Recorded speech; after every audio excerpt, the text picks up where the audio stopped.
I want you to listen to this expert on Ali Velshi. She hits the nail on the head as far as what Democrats need to do with respect to messaging against the GOP in the elections coming forward. I want you to listen to this, and then we'll go ahead and take it on the other side.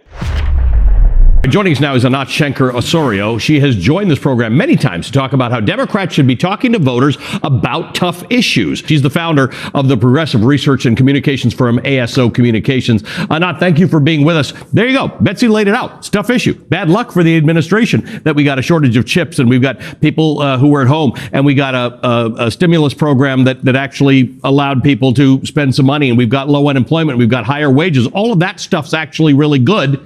But on this side, we've got higher energy prices, we've got supply chain issues, we've got inflation. What would you tell the administration that they need to do in order to communicate this?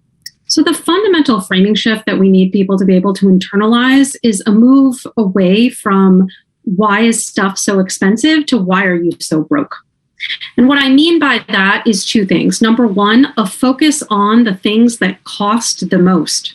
Housing, childcare, higher education, the things that we need most, health care for our loved ones, that cost the most are being put deliberately out of our reach by a handful of MAGA Republicans who are bound and determined to keep us struggling so that they can keep handing kickbacks to their corporate donors. So that's number one.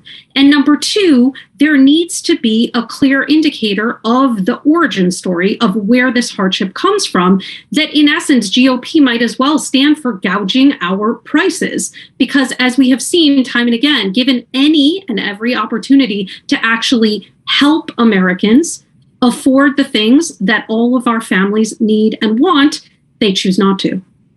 How does that work, though? Because as much as oil prices are up all over the world and inflation rates are up all over the world, so it can't possibly be all Joe Biden's fault.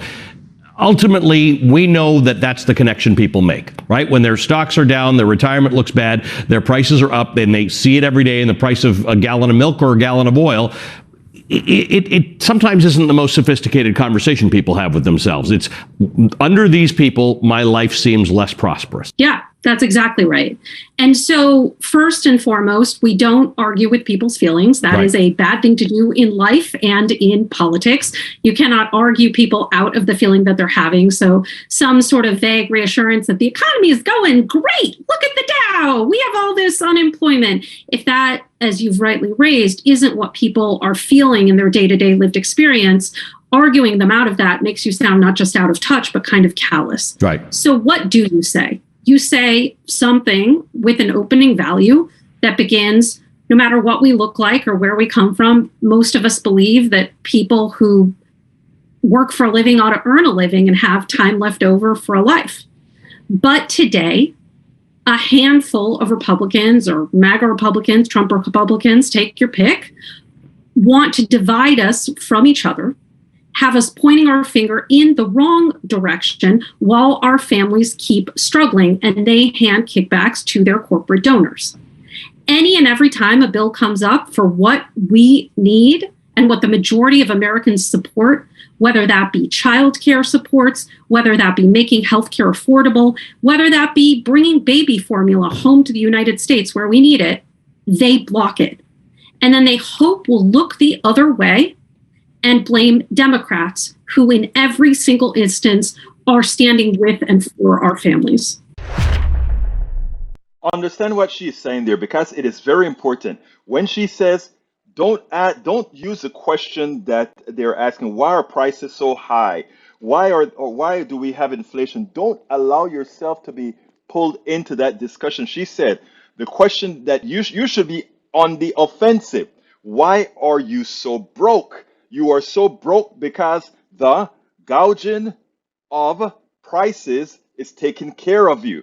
In other words, GOP, right? You have to really be assertive.